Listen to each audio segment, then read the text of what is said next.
Our next presenter is a big part of making the 1st and 2nd and 10th and 15th and 20th reawaken to her habit. She's a connector. She's a connector. She's a generous person. She's kind. She's knowledgeable. She's a researcher. Her name is Ann Vandersteel. Ann Vandersteel is an investigative journalist, a constitutional advocate, and the host of Steel News. She also serves as the chair and co-founder of the American Made Foundation and the American Made Action, where she leads efforts for government accountability, constitutional restoration, and ending state-sanctioned kidnapping. Ladies and gentlemen, please stand to your feet and greet my good friend, and now yours, Ann Vandersteel, for the final time on the Reawakened stage. Ann Vandersteel, thank you.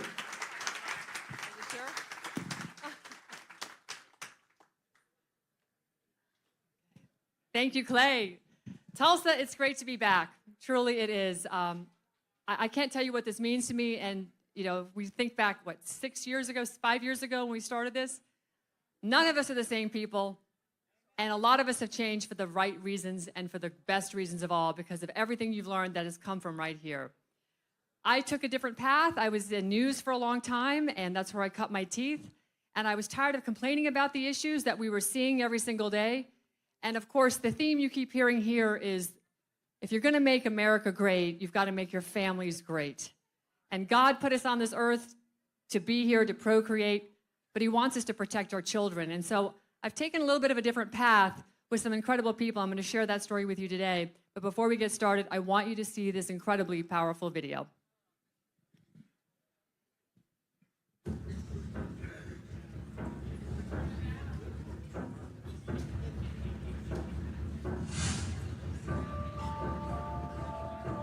Okay, tell me again, why is it that you're throwing things? Because I'm mad. I just want to go back with you. They get to take me away but you're my mother. And I want to go back with you. I miss Daddy and I miss you. I'm working on it, okay? I'm gonna talk to my lawyer right now. I'm gonna call her. I'm gonna have her call your lawyer, and we're gonna get you home this month, okay? This is gonna stop. But promise me you're gonna stop throwing things. Don't throw things because I don't want you to get in trouble, okay? Okay. Okay, mi amor, I know it's hard, but please remember what I told you. We pray to God. We tell him to take the road. We tell him to protect us in this, but we don't get upset and throw things around because then I don't want you to get in trouble and then it gets worse for you, right? You don't want that. Yeah. Okay, don't cry, baby. Mommy's working on it and Daddy's working on it, okay? We're gonna get you home. But don't throw things anymore. Don't do that. And I'm gonna find a way to communicate with you throughout the day. Is that what's bothering you, that you can't call me? Yeah, it's so mean. That is a real recording of a little boy who was part of 5 children that were taken by the state of Massachusetts, all because the parents decided they didn't want to give their youngest child a vitamin K shot when he went for a well visit. I'd like, by show of hands, anybody that can tell me if a vitamin K shot is required by law to be given and taken by a child. Thank you. So my inspiration, frankly, to get into fighting for the children was something that I heard General Flynn say at the very first Tulsa Reawaken event at Clay's office. He stood in front of a VIP dinner one night and he said, "We're doing this for the children." And he brought all the children up there. And that stuck with me because for 4 years before this event in Tulsa, I had been interviewing many families that had been devastated by Child Protective Services. As a mother of 3 and now a grandmother of 4, the thought of anybody taking my kids unwarranted is unacceptable. So that has led me to this journey today. Dr. Vladimir Zelenko, who was a good friend of mine, I interviewed him after I heard about him on President Trump's coronavirus press rally one day, talking about a letter he received from a doctor from New York, how to treat coronavirus. I met him, we became friends, and he asked me to chair his foundation. For reasons I'm not going to go into today, the foundation is still alive and well, but it's operating under the name American Made Foundation. That story will come forward in the not too distant future, and my good friend Simone Gold will also be a part of that story, so I'm going to tease you with that. But today, I partnered with the woman who was instrumental in organizing the People's Convoy, Maureen Steele. Probably many of you saw her on Steve Bannon. She was on regularly. We did that big convoy going across America during COVID.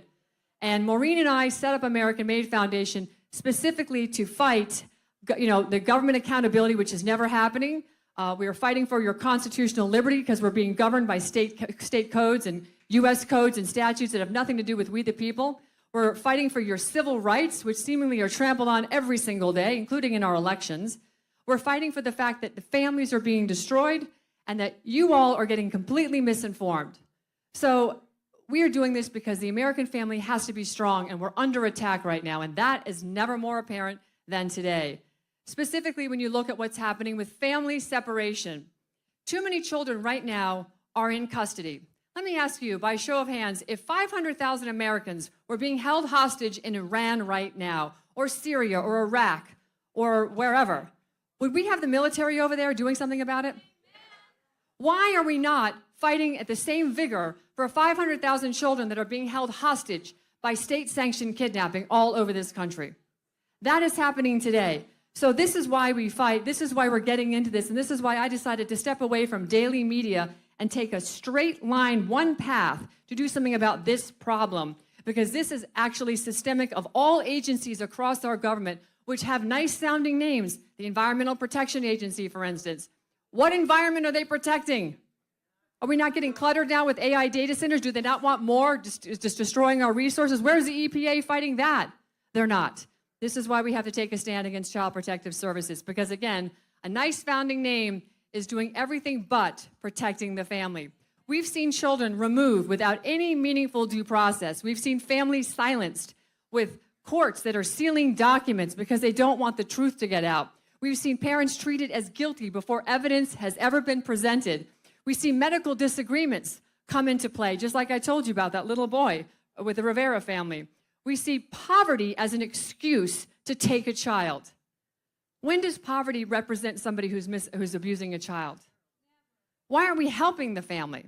We saw this happen in North Carolina. They were taking children because the parents couldn't afford to build another house while they were living in a hotel after their house had been destroyed. And CPS said, well, you can't live in a hotel. That's unacceptable. We're going to take your children. So this is not anti-child protection. This is pro-child, pro-family, and pro-constitution. Okay, part of American Made Foundation is working with other organizations. You saw Emily Peterson, State Director for Moms for America this morning. She talked about our book, again, with the foreword written by General Michael Flynn, State-Sanctioned Kidnapping. We are working with organizations all over the country right now to come together because we decided advocacy has to come from the people.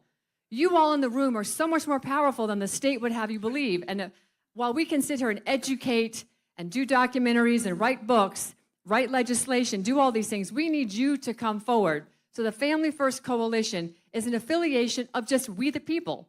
And our website, I will share that with you towards the end at AmericanMadeFoundation.org, has a place where you can just sign up. It costs nothing, but we want to help you by state. Hey, we see these issues going on. Can we work together? This is a collaboration. It's going to take a team effort. This is true grassroots, and we're all about it. And our strategy at the Family First Coalition, which is, again, part of our foundational efforts here, we're going to expose everything we can through media, documentaries, through books. We're going to be documenting all these cases, and we're doing hundreds of interviews. Maureen Steele is a phenomenal writer. She has done more interviews than I think I've done in the last year and a half. She's absolutely crushing it, getting these stories, and we're putting them together because a lot of these stories are coming together into federal lawsuits, which we're getting behind as well. And we're working with a network of lawyers through Chris Burns, our board of director member, who is the head of the United Law Coalition. And we're working with attorneys all over the country. Today we have a case right now. Peter Tickton's involved with us. The little boy whose mother was shot and killed by ICE in Minneapolis. We have now stepped in because the grandfather wants custody of the little boy. His father died 2 years before. His mother was shot and killed. And the mother's, quote, wife, who's trying to trans the little boy to what Tricia has been talking about and Melanie were talking about, is trying to take custody. There's a lot of money involved in all of this, and this is what we're trying to get at the heart of, is getting at the heart of the money. So this is bringing together a united front for all of the families, and how do we go about doing this? Well, we have to provide information. Maureen has written a phenomenal compendium. I contribute a little bit, but she's done the lion's share of this. The compendiums that are actually talking about the economics of what it costs to take children, as well as what happens when the state becomes the trauma, as evidenced by what you just heard on just that audio recording. Because these children are taken out of good, loving homes based on hearsay. Little Johnny goes to school. He has a bruise on his arm because he fell off his bicycle the day before with Dad on a Sunday. The educators are called mandated reporters. They make a phone call to CPS. CPS shows up at your house. And if you don't know what to do, like Emily told you, make sure you have a police officer there as a witness. You immediately are going to get sucked into that system because you're not equipped to deal with the shenanigans and the evil that they're going to throw your way. And it's not just the CPS caseworkers. It's everybody involved in the system. It's the family court judges. These are all closed-loop courts. There's no jury of your peers, as the Constitution warrants you to have. So this is where we have to get educated, and this is what we're doing. This information is going directly to Washington, D.C. next week. We're going up there, and we're going to be meeting with different members in Senate, in Congress, and other organizations. Hopefully we'll get to Bobby Kennedy's office and even Mark Wayne Mullins, if Doc Pete has anything to say about it, because we have got to get them educated on all of this. And we're writing bills. We've written a bill that's specific to Florida, but is easily adapted by state across the country. We just need to tweak the statutes by each state. But we are now in those bills. We are declaring child removal one of the most serious actions a state can take. I don't think I can think of anything more except putting somebody to death. We're defining imminent harm because states today don't have any clear definitions of what is imminent harm if your child is in imminent harm, and we're going to take it. So we have objectively defined this. We are narrowing neglect or willful, reckless failure to be, good to your child as everything excluding poverty. I mean, so you have to have real bodily injury. But if you're impoverished, how is that neglect? What if you simply are just struggling? Many Americans are struggling right now. So we are not looking to, make this where the children are going to be living in bad circumstances. But what we're doing is we're requiring judicial warrants for true exigent circumstances. We're requiring written documentation with probable cause. You've got to have law enforcement involved. It isn't just someone shows up and says, I want to see your kids as they're standing there with a clipboard and they're 26 years old. This is not how it's going to go down anymore. So we're making some vast and sweeping changes. And we believe the state of Florida is going to be the first state, frankly, to adopt this. We have some good momentum with the state of Florida, with the folks we're talking to. If we get a real good governor in there, the one I'm working with right now, Paul Renner, is 100% behind this because he sees how diabolical this is. So we need to get everybody on the same page, and this is what we're doing statewide, federally. The book that we wrote, CPS Pipeline, General Michael Flynn graciously wrote the foreword, and it is inspirational because I want to thank him for his voice because he's bringing moral clarity to this fight. He's reminding Americans that the family is not a government program. We're not.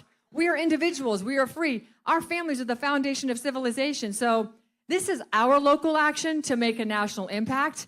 But again, the Family First Coalition requires each and every one of you to want to include yourselves into that local impact. And we want to network. We want to hear your stories because I'm not asking you to show your hands here, but I can guarantee you there's people in here that have been impacted by CPS in the past, the present, and they will be in the future.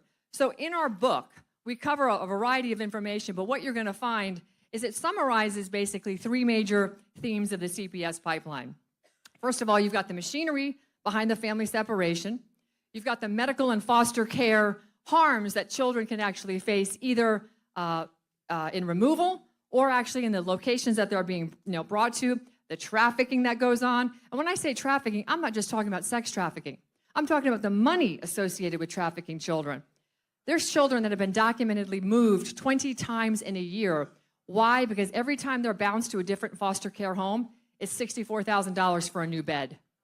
So you do that 20 times, you're over $1.2 million. $1.2 million for the year just in fees to track that child and move them around. So the anonymous phone calls that come in, Emily talked about that. They fortunately figured out who did that. But those anonymous phone calls we put into our bill are a felony now because you shouldn't be able to do that anymore. You should not be able to take someone's kid based on an anonymous hearsay tip. So instead of this being about court filings and paperwork and guardians ad litem, we're now putting some teeth into this to make sure that you have your protections defined and that the state has to, by law, adhere to those protections. So, we've got pediatricians involved that are involved in making up excuses to get a payment to take your child, as was the Rivera family case, and that's one of many. So what is the action plan? First, we educate, we expose, and we do that through media. We legislate, which we've done. We're currently legislating. We're litigating. We're using our United Law Coalition to attack these judges, contact these guardian ad litems, these therapists, and anybody in law enforcement that was involved in taking a child without proper due process, without a warrant. We're suing them personally and professionally because it's time they feel the pain. And it's time to organize. We have to be very organized, and we've got to support. So when you hear people like Tricia and Emily, what we're doing, I don't take a salary for this. This is my retirement now, people. I'm doing this because I have grandchildren, and I am not going to let this system be a detriment to my family or any of your families, because that's not what God designed. Remember, we are here to be free. He made all of us to be free. So as far as the CPS Pipeline goes, I can only tell you this book is an incredible read. It's a short read. You can read this in less than 2 hours. But I can assure you, you're going to want to get to the end, the bonus chapter. Because in there, we give you a strategy that's in their statutory system that prevents the state from taking your child. So you're going to want to read this book, but you're going to need to understand all the ways they do it. And I would love any one of you to reach out to me. You can go to AmericanMadeFoundation.org and hit the contact button. I get the emails. If you have a story going on, I want to hear from you. If you have help you want to bring, we want to hear from you. If you just want to say, I need someone to listen to me, I want to hear from you. Because this pipeline is about to get broken. We're going to end it. This is the last thing I'm going to do before I leave. This is where I'm going to die on that hill. I want to just take a second and thank Dr. Vladimir Zelenko. He was a very dear friend. He saved countless millions of lives, and he had a passion for children. So I spoke to his former business partner the other day, Dave Lopez, and Dave's told me, he said, Zev would be so happy with what you're doing. Thank you for keeping Zev alive. And so I just want to thank Dr. Zelenko. He was a dear friend of General Michael Flynn's as well. And without him, I wouldn't be standing here today talking to you about this. So for that, we're very grateful. And the Zelenko Freedom Foundation is alive and well. Right now, it's doing work through the American Made Foundation, and that story will be told, but not today. So if you want to get a copy of the book, there's a QR code. Is it not up on the screen? There we go. Is that? No, keep going. Oh, it's not on there? Okay, that's fine. If you want to get a copy of the book, there's a QR code right there. You can visit our website. You can sign up there to be part of the Family First Coalition. It doesn't cost you anything. It's going to allow you to get into the network of people that are working on this problem. And again, we aren't just focused on children, but this is the primary focus. We are very much anti-big corporate government, and that's what we have today. We can't continue with agency government ruining the lives of people because they're protecting the very industries that they're supposed to be regulating and coming down on. We don't see enough of the agencies taking care of, like the wolves of Wall Street, the SEC. People have had companies ruined, national security trade secrets destroyed and sold off to China. I could tell you stories on and on and on. I was listening to Laura last night. She was just sort of giving you a walk through the park of her world. If I did the same speech, we'd be here till tomorrow. So I don't want to do that to you because the focus today is saving the children. I'm Ann Vandersteel. I'm with American Made. Maureen Steele is my business partner and co-founder. Christopher Burns is our attorney. And I want to thank Emily Peterson. Tracy, you're doing amazing work. You and your husband are fantastic. And everybody else that has stood up for children, thank you so much. General Michael Flynn, Clay Clark, thank you so much.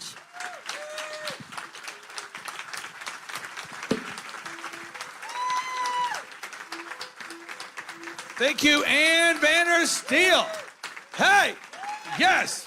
All right. So, Ann, if people want to find out about you one more time, what's the best website? Someone's driving right now. They want to know. What's the website? AmericanMadeFoundation.org.